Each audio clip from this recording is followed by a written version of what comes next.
Indonesia dikenal dengan berbagai macam suku dan masing-masing pemimpin saktinya. Misalnya suku Dayak, kelompok yang mendiami daerah Kalimantan ini sangat ditakuti dengan kesaktiannya, terutama dari Panglima suku Dayak. Lantas semengerikan apa Panglima ini hingga kisahnya cukup melegenda di tanah air? Mari kita bongkar. Pertama, ada Panglima Naga. Perlu dicatat, kalau semua panglima suku Dayak yang memiliki kesaktian mandraguna sangat sulit dijumpai. Konon Panglima Naga ini terakhir keluar saat negara kita masih dalam penjajahan. Diceritakan bahwa Panglima Naga Sabui berada di gunung. Hanya saja Panglima ini selalu berpindah-pindah tempat dari satu gunung hingga ke gunung lainnya. Dan jika kita tak sengaja bertemu dengannya di dalam hutan belantara Kalimantan, maka Panglima Naga akan mendadak hilang dari pandangan mata. Well, ini dilakukan karena keberadaannya tak ingin diketahui oleh siapapun, termasuk suku Dayak sendiri. Sosoknya yang sangat misterius, susah kita ulik lebih dalam. Jangankan ahli sejarah, orang suku Dayak pun tak tahu gimana rupa dan seperti apa Panglima Naga ini. Tapi sampai sekarang suku Dayak mempercayai keberadaan Panglima Naga yang tinggal di salah satu gunung Kalimantan. Jauh di sana, suku Dayak yakin jika ia dipantau dan akan keluar dari persembunyiannya bila Pulau Kalimantan terjadi masalah yang begitu panas. Selanjutnya, Panglima Burung. Mungkin inilah Panglima yang paling diakui kesaktiannya. Sebelumnya, nama Panglima Burung mencuat saat tragedi konflik di Sampit dan Sambas pada 2001 silam.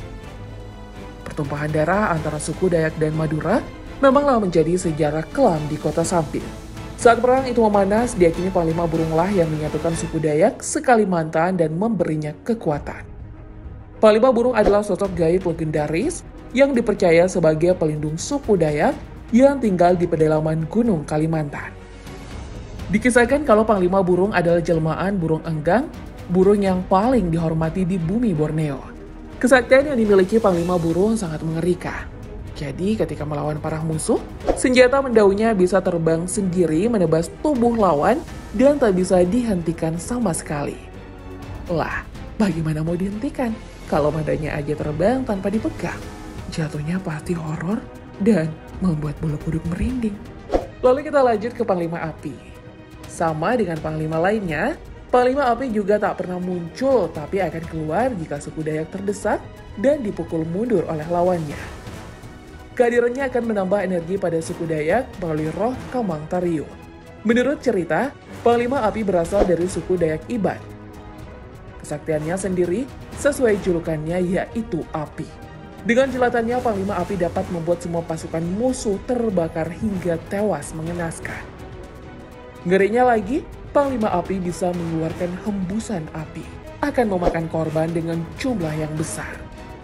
Dan jika perang itu telah usai, semua pasukan suku Dayak harus menjalankan ritual pengembalian roh Kamang Tariu. Agar roh yang telah menolong suku Dayak bisa kembali ke alamnya dan tidak lagi membuat kehebohan dengan menghabisi penghuni Kalimantan. Ini mah wajib, jangan sampai Panglima Api ngamuk. Kemudian Panglima Kilat. Sosok yang satu ini lebih misterius lagi. Panglima Kilat seakan mustahil dijumpai dan tak mungkin ditemukan di sembarang tempat. Dirinya juga baru muncul jika suku Dayak mengalami perang yang sangat dahsyat. Tapi bila Panglima Kilat terlihat, bisa dipastikan banyak korban yang berjatuhan. Kesaktiannya mungkin gak masuk akal. Umumnya, jika kita mendengar auman langit disertai kilat, maka akan terjadi hujan besar. Pada Panglima Kilat juga begitu. Kedatangannya ditandai dengan suara gemuruh guntur dan bergerak secepat kilat dengan tebasan pedang yang akan membunuh semua musuh suku Dayak. Melihat kesaktian dari Panglima Kilat ini, tentu dong sangat mengerikan.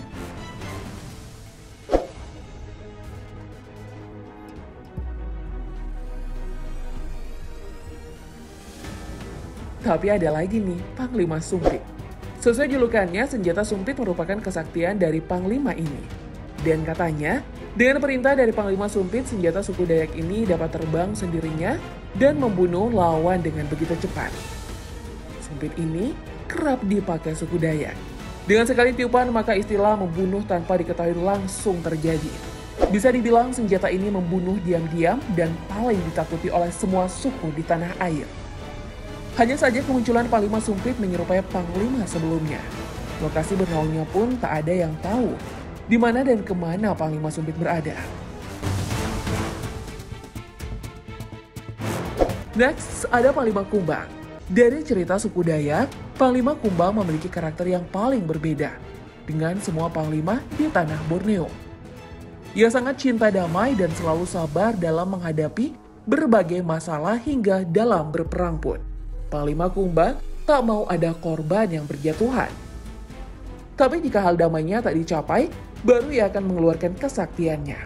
Panglima Kumbang bisa menjalurkan ilmu kebalnya ke semua pasukannya, agar dalam bertempur senjata yang ada di hadapan mata anak buahnya tak mampu melukai mereka bahkan api sekalipun. Panglima Jila. Dirinya merupakan keturunan seorang panglima perang di masa kerajaan zaman dahulu. Oleh sebab itu, bukan menjadi rahasia umum lagi jika Panglima Jila dikenal sangat kuat dan sakti mandraguna. Kesaktiannya itu dia gunakan untuk membela hak-hak masyarakat Dayak. Dengan tekad dan kemauannya, Panglima Jila sukses mempersatukan seluruh suku Dayak di seluruh penjuru Kalimantan. Kesaktian Panglima Jila yang pertama dan yang paling dikenal adalah ilmu kebal. Dirinya juga pandai menggunakan ilmu bela diri khas suku Dayak yang menjadikannya sangat kuat di pertempuran.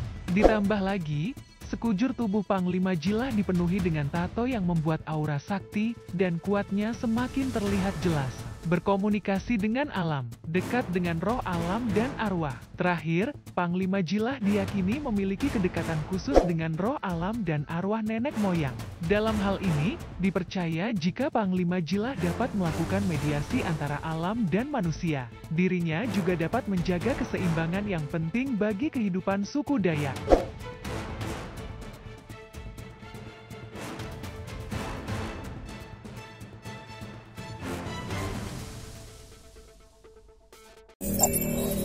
Thank you.